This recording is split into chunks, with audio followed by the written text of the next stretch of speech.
Welcome to PlayPianoToday.com. This is the course introduction through Chapter 3 from Blues for Piano and Keyboard.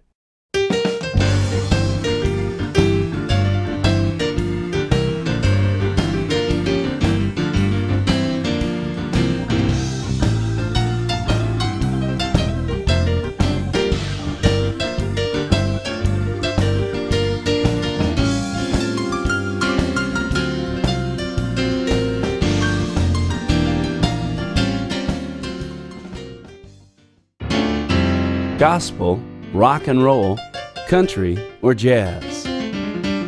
What do they have in common? Each one of these styles draws heavily on elements of the blues. In fact, if you want to become a great player of gospel, rock and roll, country, or jazz, you've got to first master the blues. In this chapter, we're going to explore the form of the blues, as well as some of the basic chord structures and patterns that give the blues their distinctive flavor. Welcome to Blues for Piano and Keyboard.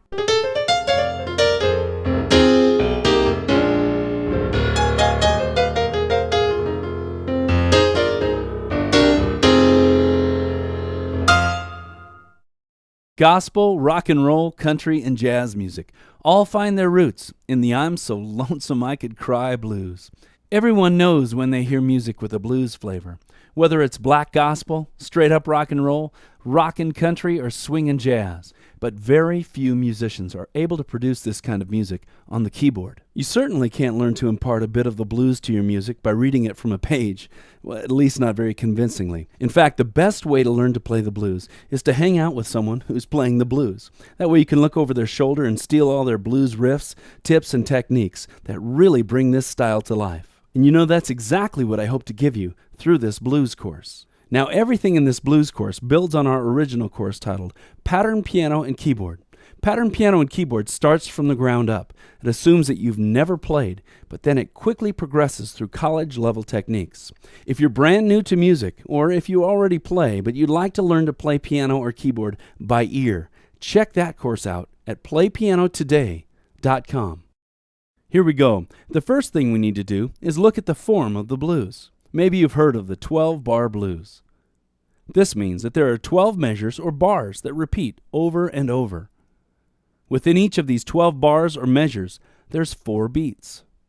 In the upcoming blues chapters, there's lots and lots of video that's zoomed in up close at the keyboard level, and you can see the details of what each hand and finger are doing. But at this point in the first chapter, we're not quite ready yet to look at specific chords or notes.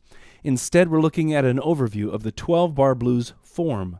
In fact, you can see it there on the screen. 12 bars or measures, each containing one chord. And to help you keep track of where we are in the 12-bar blues, just follow the circle.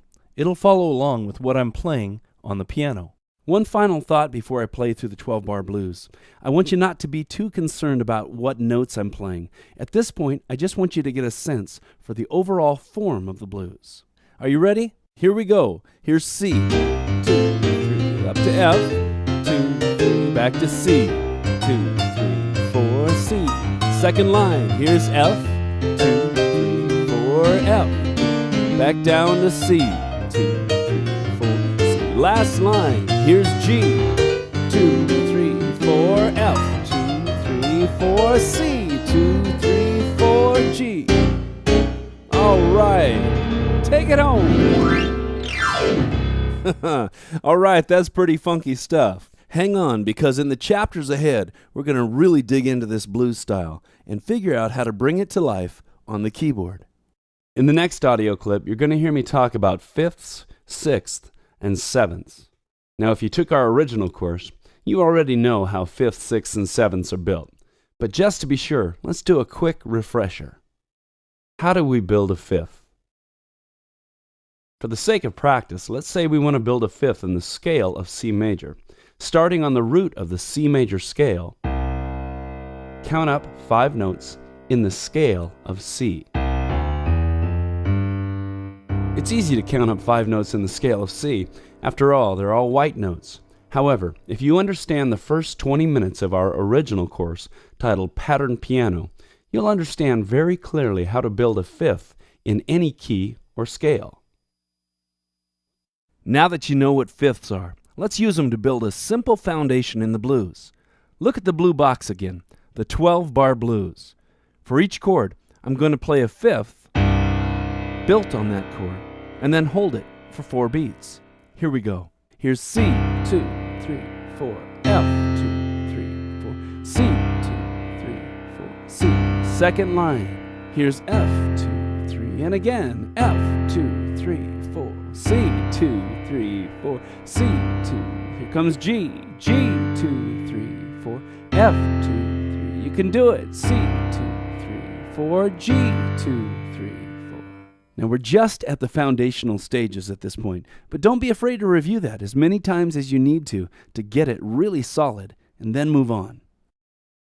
In the last audio clip, I played a fifth for each chord, and then I held it for 4 beats, like this. Now we're going to build on that foundation and start using sixths and sevenths. To make a sixth, simply count up 1 note higher than the fifth. But this is super important. Count up 1 note in the scale of the chord that you're playing. Now here's where it can seem to get a little complicated. Depending on the scale or the chord that you're playing, that sixth can be a black note or a white note. But don't worry, there's a very simple trick that will allow you to find the right note. In our original course titled Pattern Piano, we looked at how all major scales are a simple pattern of half steps and whole steps. Because of this, some scales look radically different. For instance, C major has no black notes, while A major has 3 black notes. But they're all based on the same simple pattern of half steps and whole steps. Now here's the trick. If you learn to use this pattern, you'll be able to quickly find any note, no matter what key you're in. Make sure you get the original course. Now we'll also be using the dominant seventh in this audio clip. The dominant seventh is the bread and butter chord of the blues, and it's the #1 spice that you'll use as you learn to cook up a nice tasty batch of the blues. Now the dominant seventh chord is a different beast. Don't worry about what key you're in. Just find the sixth and then go to the very next note higher. Remember, some dominant sevenths will be black notes and some will be white notes. Just remember to go to the very next note up from the sixth, no matter what key you're in. Now we're going to use the fifth, the sixth, and the seventh in each measure. On the first beat, we're going to play a fifth, just like we did in the last example. On the second beat, I'm going to stretch my hand up a little higher to play a sixth. Then on the third beat, I'm going to stretch that hand out a little more, play a dominant seventh. Then on the last or the fourth beat of each measure, I'm going to come back down and play a sixth. So the entire first measure of the 12-bar blues, where the chord is C, sounds like this, all 4 beats. 1, 2, 3, 4. Here it is again. 1, 2, 3, 4. It's pretty simple to do. Let's go on to the second measure, which is an F. 1, 2, 3, 4. And then back down to C. 1, 2, 3, 4. And then C again. 2, 3. And then up to F, second line. 2, 3, 4, F. 2. Back down to C. C again. And finally, the last line, G. 2, 3, 4, F. 2, 3, 4. And C. 2, 3, 4, G. 2, 3. So far, it's pretty simple, but it's solid. And this is the left-hand foundation that'll pull everything together. And the next thing that we're going to do is build on this left-hand foundation. We're going to add this right-hand funky thing. Isn't that cool? It's a nice little funky thing. Alrighty then. Let's dig into the next chapter of the blues.